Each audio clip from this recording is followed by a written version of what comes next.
Mỹ gốc Việt và để đánh dấu việc phục vụ cộng đồng người Việt chúng ta tại đây. We would like to start by introducing our elected officials, county supervisors and staff, and our distinguished guests from the Vietnamese community. Chúng tôi xin được bắt đầu để giới thiệu các vị đại diện dân cử, cũng như các giám sát viên và các nhân viên của quận hạt, cũng như là các vị giới chức quan khách có mặt đặc biệt hôm nay trong cộng đồng người Việt chúng ta. We'd like to introduce Supervisor Dave Cortese, Chair of the Board of Supervisors, Santa Clara County. Giám sát viên Dave Cortese là chủ tịch của Hội đồng giám sát quận hạt. Supervisor Cindy Chavez. Giám sát viên Cindy Chavez. Scott Strickland, Chief of Staff of Supervisor Cindy Chavez. Scott Strickland là chánh văn phòng của giám sát viên Cindy. Steve Preminger, Special Advisor to County Executive. Steve là cố vấn đặc biệt cho tổng giám đốc cơ quan điều hành quận hạt. David Berry, Chief of Facilities and Planning Services. David Berry là giám đốc các chương trình thiết kế xây dựng của quận hạt. Ken Wong, Chief of Construction Capital Project Facilities Department. Ông Ken Wong là giám đốc các dự án xây cất của quận hạt. Tai Feng, Project Manager Facilities Department. Ông Tai Feng, phối hợp viên các dự án xây cất.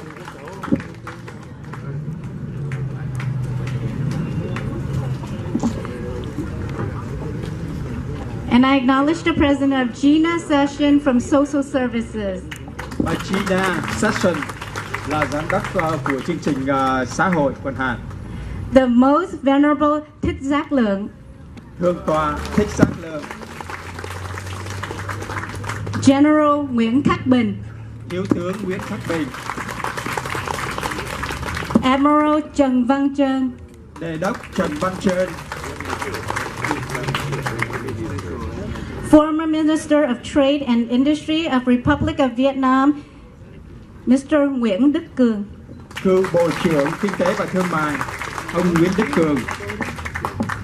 The presidents of the Vietnamese American Community and Coalition of Northern California, Mr. Phạm Hữu Phước. Phạm Hữu Sơn, xin lỗi ạ. Phạm Hữu Sơn. Ông Chủ tịch Cộng đồng người Việt Quốc gia Tị nạn Cộng sản Bắc Cali, Phạm Hữu Sơn. The presidents of the Vietnamese American Community of Northern California, Mr. Nguyễn Ngọc Tiên. Ông Chủ tịch Cộng đồng người Việt Quốc gia Bắc Cali.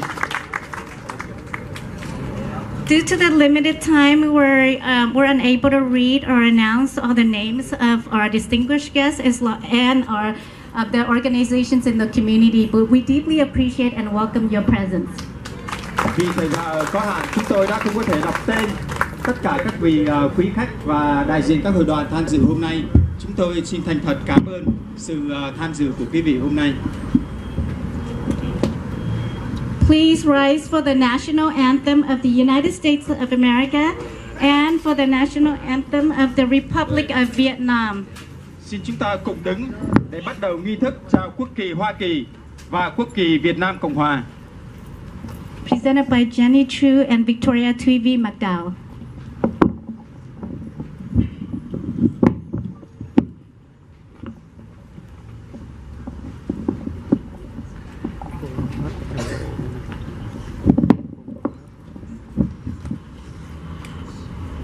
Oh, say can you see by the dawn's early light what so proudly we hailed at the twilight's last gleaming, whose broad stripes and bright stars through the perilous fight o'er the ramparts we watched were so gallantly streaming, and the rockets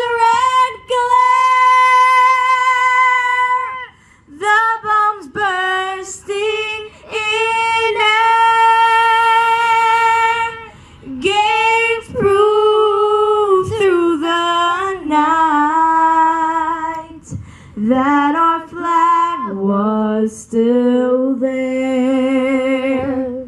Oh, say, does that star-spangled banner yet wave o'er the land of the free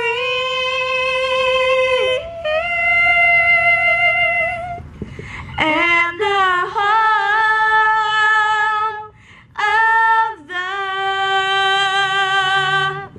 brave?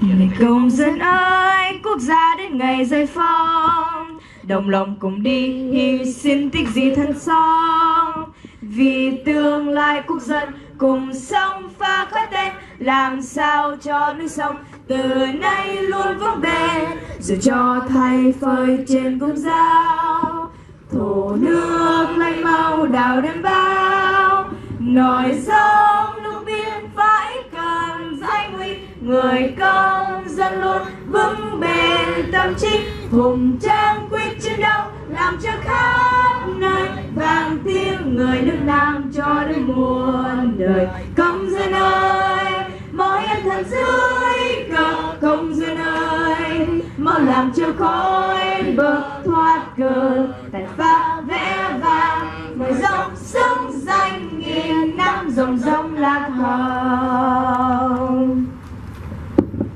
Please remain standing for a moment of silence to commemorate and pay tribute to the Vietnamese and American soldiers who sacrificed their lives to fight for freedom and democracy in Vietnam, and for the Vietnamese refugees who lost their lives in searching for freedom.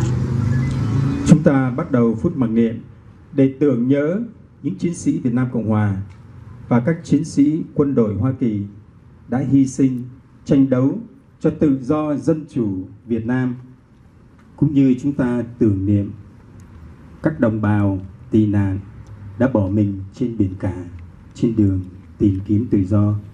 The moment of silence begin. Phút mặc niệm bắt đầu.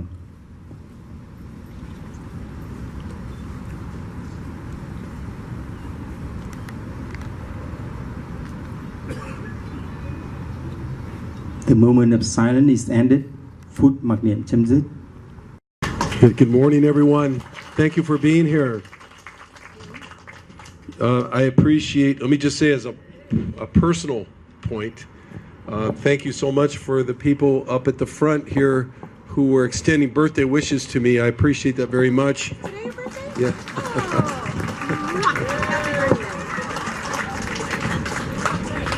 Some of you will remember many, many years ago at the old City Hall, on my birthday, we raised the yellow flag with the 3 red stripes, the Vietnamese, the flag of the Republic of South Vietnam over City Hall for the first time. And we've been raising it ever since, right? We're not going to stop. Thank you so much. So that means I have special feelings about today, and I know Supervisor Chavez is so excited to get this project going in her district. I do want to make a couple of more quick acknowledgments, and I don't remember if everyone was introduced. I think we still have some more introductions to do along the way, and so bear with us if you weren't introduced, because these notes are not perfect here, okay? But I know we have 2 school board members from Eastside Union here, Lan Nguyen and Van Lê. Would you please stand up? It's important that we have Vietnamese Americans elected to office, making sure that our children are educated properly, and you've done so much, both of you, in that regard. Thank you so much. Mr. Tien, I hope later on you're over here with us, hitting the wall. We're gonna take turns hitting the wall with these hammers after a while, okay? So everybody's gonna get a chance to get a picture taken, and I think if the county officials are okay with it and no one gets hurt, we'll just share some of this work up here that we're gonna start. And I understand our city council member for this area, Tam Nguyen, is here. Thank you. Like I said, if you have not been introduced yet, it doesn't mean you're not important or special. It means probably that we don't have your name on the list right now, so we'll continue to work on that today. You know, several years ago, in the year 2011, I was president of the Board of Supervisors at that time as well, and I asked that we do a health assessment for the Vietnamese community. Not just, and it was done. And there's people here from our public health department at the county, and they really deserve a lot of thanks for that. They put a study together that was so good that it ended up at the White House Council on Health. It went all over the country. People looked at it, and you know, I think it was without any serious criticism, because it did not just focus on medicine. It focused on education. It focused on recreation. It focused on family life. I'll never forget, in that study, one of the things it said was there are some areas we need to focus on to make the Vietnamese community more healthy, but family is not an area that needs help. Family is an area that the rest of the community, the non-Vietnamese community, needs to look at the Vietnamese community as an example of how to have a strong and healthy and vibrant family life. And we always remember that, right? So those health assessments are done for one ethnic group at a time, but they're for the benefit of everyone. And what we learned from that was that we need a center like this. We need a facility like this. But that study, after all the positive reviews, it went on the shelf. You know, it went on the bookshelf. And then Supervisor Chavez came along, and she said, we have to take that study and do what it's telling us we really need to do. We need to have a Vietnamese service center, a full service center that deals with family, that deals with medicine, that deals with public health, that deals with education, that deals with recreation, that creates a place particularly for the Vietnamese community right in the heart of the city of San Jose and the county of Santa Clara, where people know that it's a place they can trust and feel safe and come and stay connected to other people in the community. So that is the idea. We wanted to make sure that you were all out here today because we know that over 40 years there have been many victories and many disappointments. There have been many times when promises were made, perhaps not kept, or perhaps we're just still waiting. And we wanted the community to know that this is a promise that is being kept, that we are starting, that the planning started on this just less than 2 years ago, I think, thanks to Supervisor Chavez. Thank you, sir. And that today is the beginning of the actual construction project that's going to occur here. Demolition, grading, surveying, pouring concrete, pouring driveways and parking lots, and putting up actual framing to get a new building established. This is really happening, and it's really funded, and there are millions and millions of dollars already committed in the county budget to make sure it happens. And Supervisor Chavez and I and the rest of the county administrators here are absolutely committed to making sure it does happen without delay. So, thank you.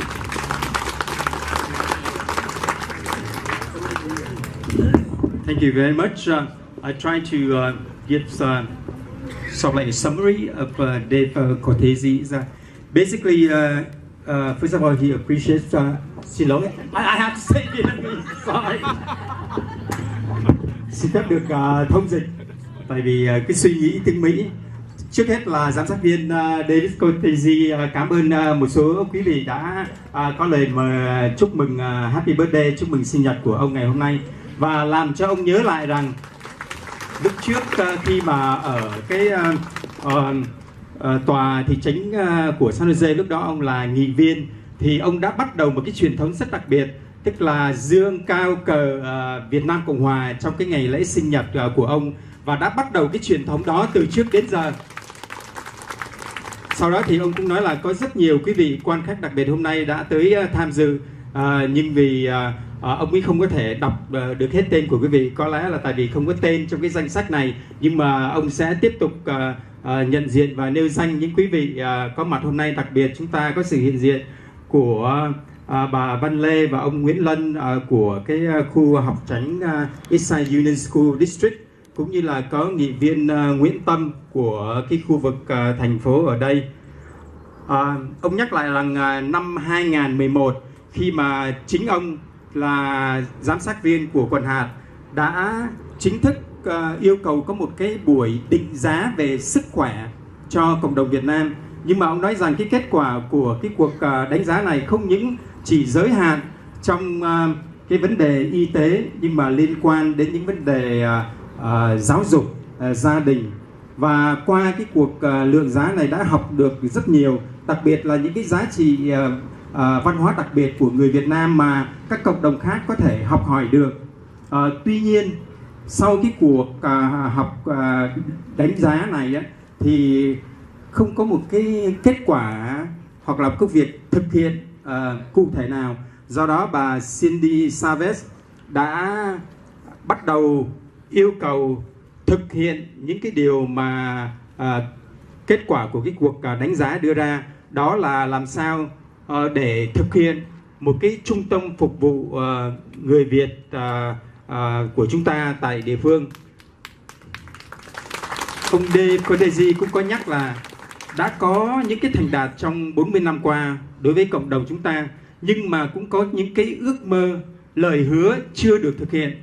Thành ra đây, cái kết quả cái dự án của Trung tâm phục vụ người Mỹ gốc Việt là một lời hứa sẽ được thực hiện. Và quận hạt đã dành một số ngân sách hàng triệu Mỹ Kim để xây dựng cái trung tâm này. Và ngày hôm nay là đánh dấu một cái bước đầu rất là cụ thể. Chúng ta sẽ có lễ động thổ. Chốc nữa đây chúng ta sẽ có cơ hội để dùng cái búa để đập phá cái tòa nhà phía sau để chúng ta bắt đầu cái cuộc xây dựng cái trung tâm này. Xin cảm ơn. Before I pass the microphone to Supervisor Chavez, I would like to ask that all of the veterans of the Republic of South Vietnam, the Army veterans, the war veterans, would you please stand?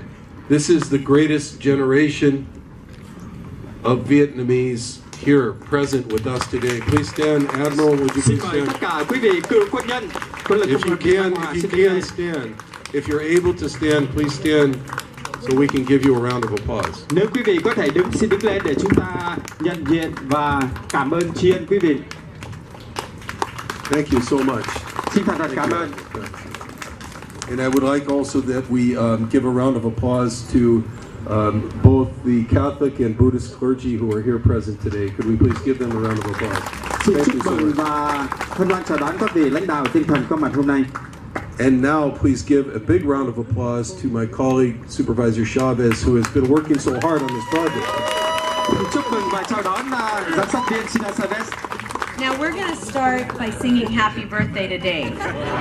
And actually, I would love our singers to come back because no one wants to hear me do this, but you're all going to do it together. Ready? Bye. Happy birthday to you. Happy birthday to you. Happy birthday, dear Dave. Happy birthday to you.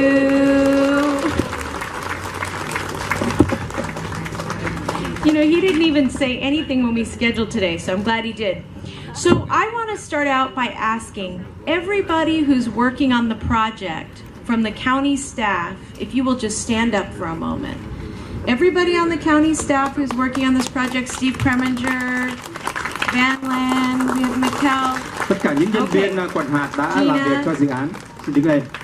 And the reason I want them to stand is that I want to start by two things that Dave said. One is you have been promised much, and it's our turn to deliver. And this is your team.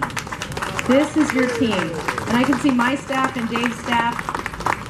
So we're your team. So you can relax, but I want you to remember them too. So when you come to yell at me about something, go to them. No, I'm kidding. I'm kidding. So thank you for being here. Gina, thank you all. The second thing I wanted to acknowledge is that part of the reason we need to move fast is because so many of our seniors in our community have really, and I think this is right, we are the way we express honor to you is to deliver this project, right? Có hai điều bà muốn nhắc. Trước nhất là cảm ơn và nhận diện những quý vị nhân viên của County quận hạt đã làm trong cái việc trong dự án này. Thứ hai là bà ấy muốn chúng ta tiến hành mau lẹ cái dự án này để một cách nào đó bày tỏ sự cảm ơn đến các vị ân nhân, các vị trưởng lão trong cộng đồng chúng ta. The other thing I wanted to acknowledge is that because the Vietnamese community, the Latino community, the Italian American community, so many of our cultures believe in family, this is also an expression of our commitment to strong families. Cộng đồng Việt Nam chúng ta cũng như là cộng đồng người Mễ và các cộng đồng bạn khác nhấn mạnh có giá trị về giá trị của gia đình. Thành ra cái việc thành lập cái trung tâm này cũng là một cái việc đánh dấu và nhận ra những cái giá trị văn hóa về gia đình đó. And so today we have, I think Admiral Chan is 98. So he's I think he's our oldest, right? Our senior here. And our youngest attendee is Harper, who's maybe 90 days. Maybe 98 days, 98 years. Hiện diện hôm nay chúng ta có đề đốc Trần Văn Trơn là có lẽ là vị lớn tuổi nhất, 98 tuổi. Và cháu bé nhất của cô Betty là cháu Harper mấy chục ngày. 98 ngày. And so today is really an opportunity for us to honor communities. And so I am really thrilled that each and every one of you are here today, and I can hardly wait to take a sledgehammer to this building. Thành ra hôm nay cũng là một cái cơ hội để chúng ta bày tỏ những cái giá trị đặc biệt đối với gia đình, và hy vọng và mọi người chúng ta sẽ có cái cơ hội để dùng búa để đập phá cái tòa nhà cũ để xây dựng trung tâm mới. So thank you for letting Dave and I be public servants for you. Xin thành thật cảm ơn và cảm ơn quý vị đã cho phép tôi và ông Dave có cơ hội để phục vụ cộng đồng quý vị. Sau đây ông Barry là giám đốc của các chương trình dịch vụ về cơ sở quận hạt sẽ cho chúng ta một bản cập nhật tường trình về cái dự án này. Thank you. Good morning. I'm very honored to be here today. It's not every day that we have so many people come out to a demolition ceremony like this, so I'm extremely impressed, and I'm glad that you're here to support this project. And I'm also honored to be a representative of the administration that's working on this project. Of course, I'm not doing it alone. As Supervisor Chavez pointed out, there's several people here today, and there's hundreds more back at the offices working on this project. So I know everybody here wants to know, when is this building opening? All right, you're going to have to bear with me for just a minute while Ông sẽ có tường trình và ông ấy biết rằng mọi người chúng ta hiện diện hôm nay muốn biết là khi nào thì chúng ta bắt đầu xây dựng cái trung tâm này. Great. So you're going to have to bear with me for just a minute while I tell you about the process that we're going through for this building, and then I'll get to the part that you're all here for. So behind me here is the site of the future Vietnamese American Service Center, which is an exciting opportunity to create a 35,000 to 50,000 square foot hub in Santa Clara County that expands and improves services to the community, to the Vietnamese American community.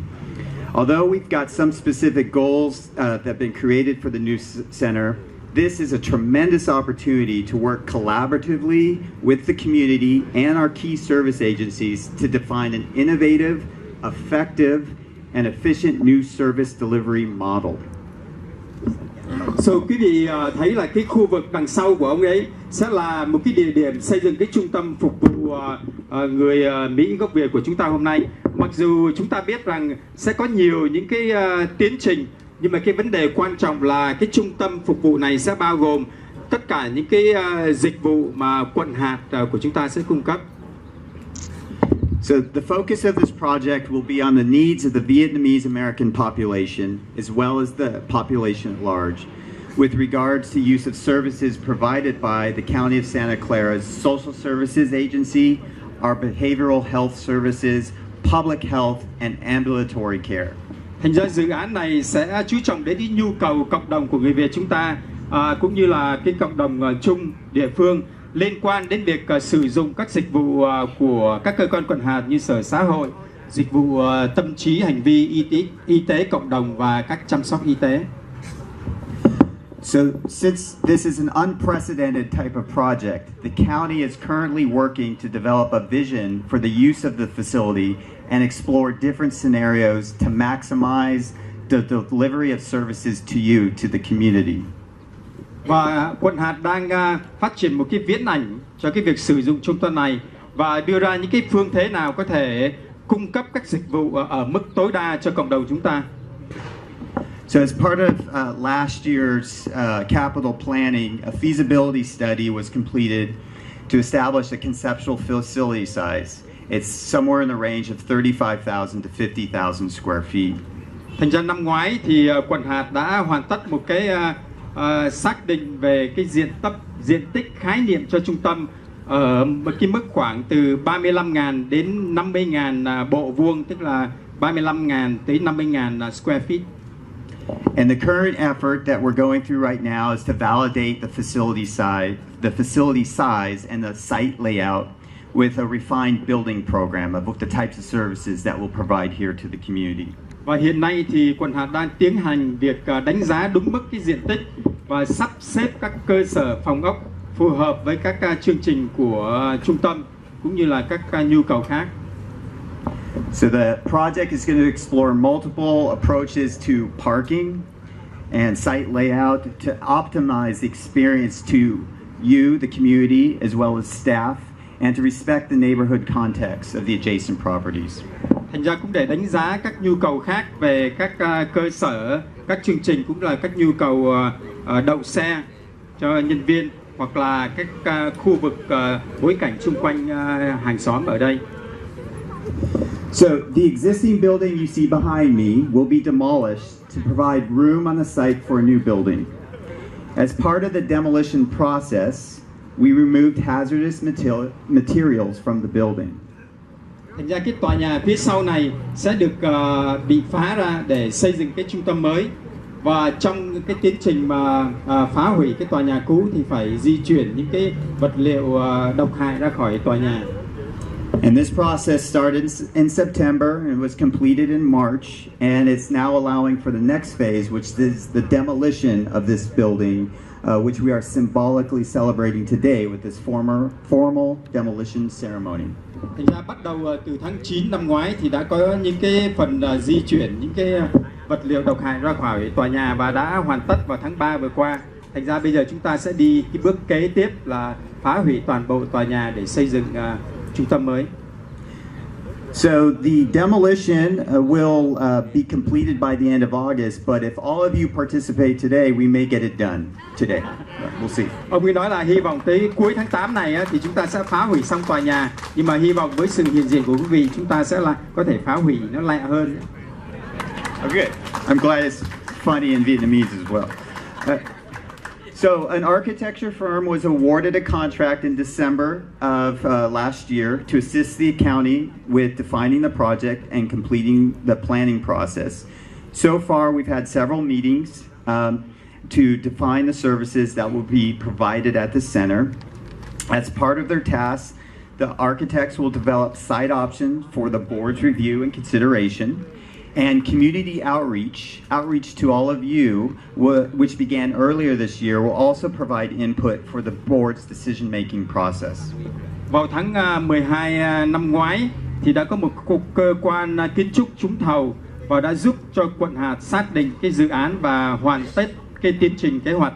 Thì cho đến nay đã có những cái buổi họp để xác định các dịch vụ sẽ được cung cấp tại trung tâm là như thế nào.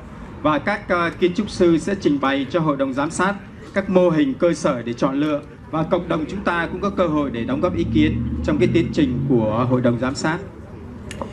When the service model is finished in December of this year, the design of the new facility will be expected to be finished in February of 2019. Ideally, a service model would be in place already to guide the planning and program needs of the building, but because of the desire to proceed with the project as fast as possible, the service model and the planning are occurring simultaneously so that the completion of the service model is done in time to validate the planning process. Thì cái mô hình dịch vụ dự tính sẽ được hoàn tất vào tháng 12 năm nay, và cái kiểu mẫu cho cái trung tâm này dự liệu sẽ được hoàn tất vào tháng 2 năm 2019.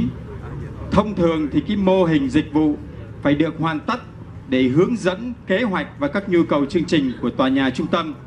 Tuy nhiên, với sự cái ước mong tiến hành dự án càng sớm càng tốt, việc thực hiện mô hình dịch vụ và hoạch định sẽ được tiến hành song song, để qua đó việc hoàn tất cái mô hình dịch vụ sẽ vào đúng cái thời điểm để xác định cái tiến trình kế hoạch.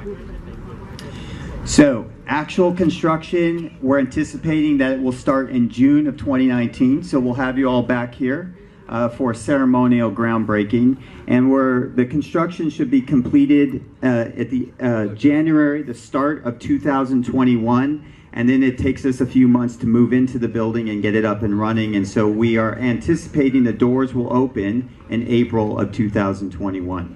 Đây là cái tin quan trọng. Thì cái công cuộc xây cất thực sự đó, thì sẽ được bắt đầu vào tháng 6 năm 2019 và hoàn tất và được sử dụng để chúng ta có thể khánh thành cái trung tâm đó vào tháng 4 năm 2021. Okay. So behind this building is another site that's owned by the County of Santa Clara, and it's part of a project by the county's Office of Supportive Housing. It's working on an affordable housing project. You may see mobilization and equipment up and running nearby, so I don't want you to think it's this project, but it is next door. And that project is anticipated to start September of this year and be completed 24 months later in 2019. Và ông cũng thông báo cho cộng đồng biết là cái khu đất phía sau cái tòa nhà này á, là sẽ là đất của quận hạt, và sẽ có dự án để xây dựng một cái những cái dự án về gia cư, nhà cửa. Thành ra cái dự án đó sẽ được bắt đầu vào tháng 9 năm nay và hoàn tất vào tháng 9 năm 2019. Thành ra ông ấy không muốn quý vị chúng ta lẫn lộn là khi chúng ta thấy cái việc xây cất đó là tòa nhà là cái khu gia cư ở phía sau, thì đó là một cái dự án khác. So the demolition of this building should be completed before the building next door start its construction, and they may use some of this land to store their materials and equipment. Thành ra cái việc mà phá hủy cái tòa nhà này á, sẽ được tiến hành xong trước khi mà họ bắt đầu xây dựng cái dự án gia cư ở phía đằng sau. So the information I've given you today is the best information I have so far. And the project is going to proceed through various phases, including our service model. So we need to determine what services will all be co-located here and how they'll all work together to deliver those services to you. And we'll also start to design the project, and there's possibility that the scope and the cost may change along the way, but we're confident that the roadmap that we've set out will be one that we will follow through completion. Thì ông cũng muốn nói là những thông tin về cái trung tâm phục vụ người Mỹ với Việt của chúng ta hôm nay ấy, thì ông ấy chia sẻ là dựa trên những cái dữ kiện tốt nhất mà hiện có. Nhưng mà ông ấy nói là trong cái tiến trình của thực hiện dự án có thể có những cái thay đổi về phạm vi và chi phí cho dự án, ngay cả trong cái vấn đề mô hình phục vụ và kiểu mẫu cho tòa nhà. Thành ra sẽ tiếp tục có những cái buổi họp hội thảo để bàn về những cái dịch vụ cho cái trung tâm. I want to thank everybody today for coming, and we will do our utmost to keep you informed about the process and involved all along the way. Thank you. Vâng, xin cảm ơn quý vị. Vâng, sẽ tiếp tục thông báo thông tin cho cộng đồng chúng ta những cái tiến trình cập nhật về cái dự án này.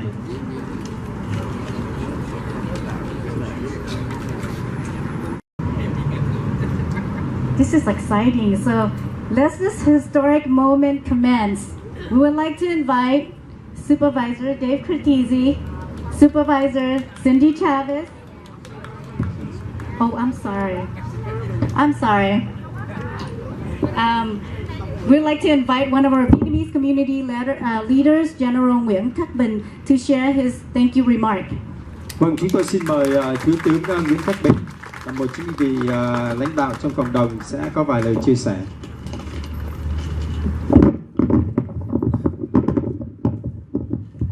Kính chào tất cả quý vị lãnh đạo tôn giáo và tất cả quý vị đồng hương và chiến hữu. Good morning, ladies and gentlemen.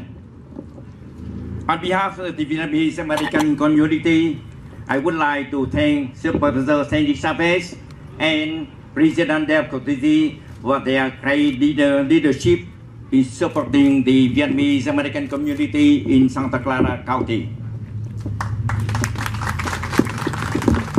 And President Dave Cortese, you are a great friend. You have done many wonderful things to support our community, and Dave, I would like again to thank you for initiating and asking the county to do a few years ago the Vietnamese health assessment to better understand the Vietnamese community needs. And through the Vietnamese health assessment, Supervisor Sandy Chavez, you take the lead.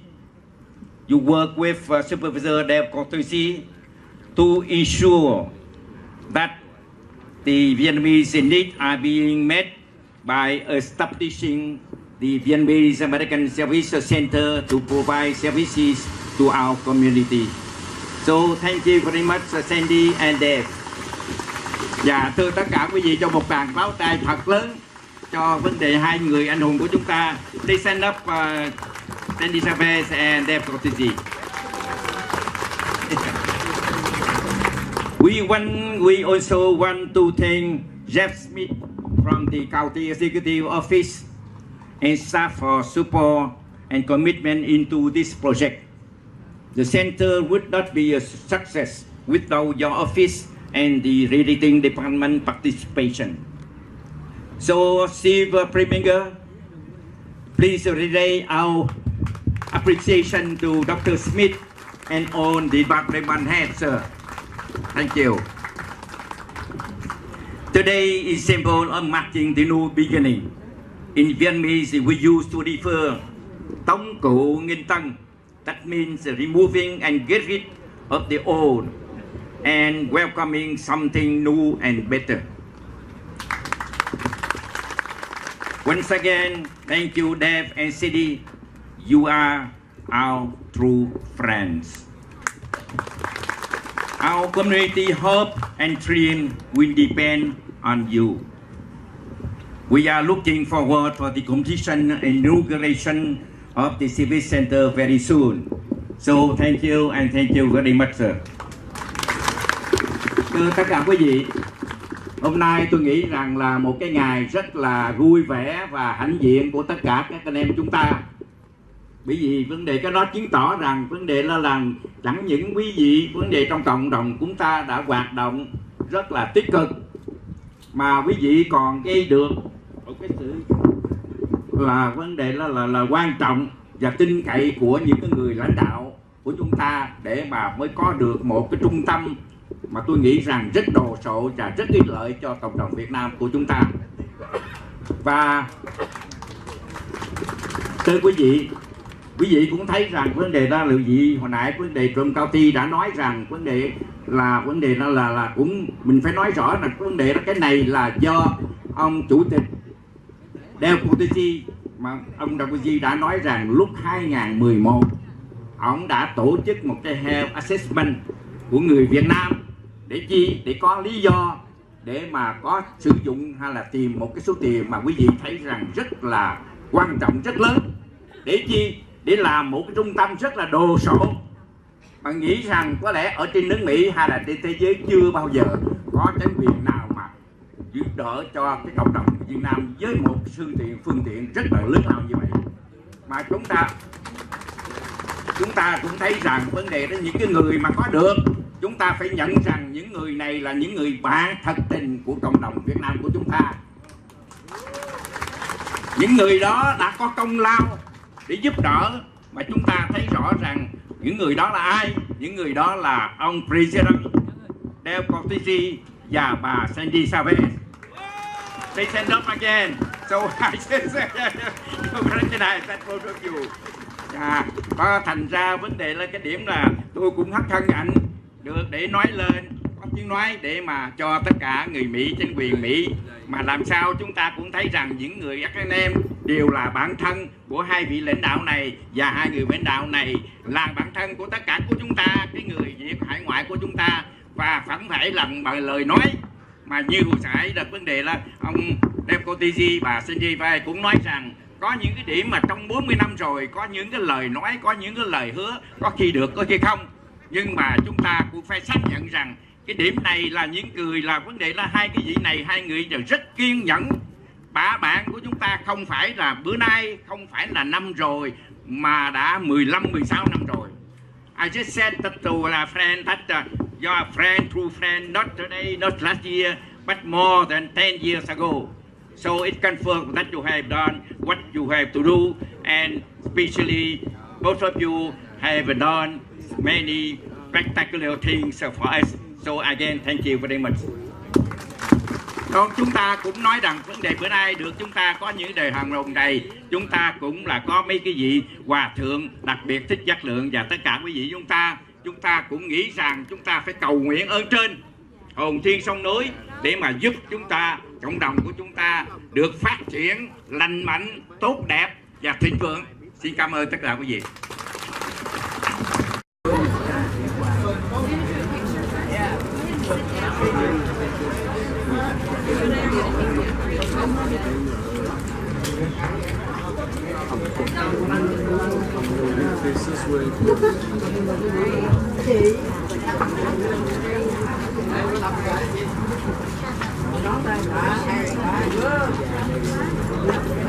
Everybody else, tell them everyone else will have a chance to come and take a picture with hammers later. Ông chủ tịch Del Cortese nói là mọi người chúng ta cũng sẽ có những cơ hội để lên đây chụp hình, ghi lại những cái hình ảnh đặc biệt hôm nay. And everybody will have a chance to take pictures and. Xin cảm ơn sự hiện diện của rất nhiều của ban nhân sự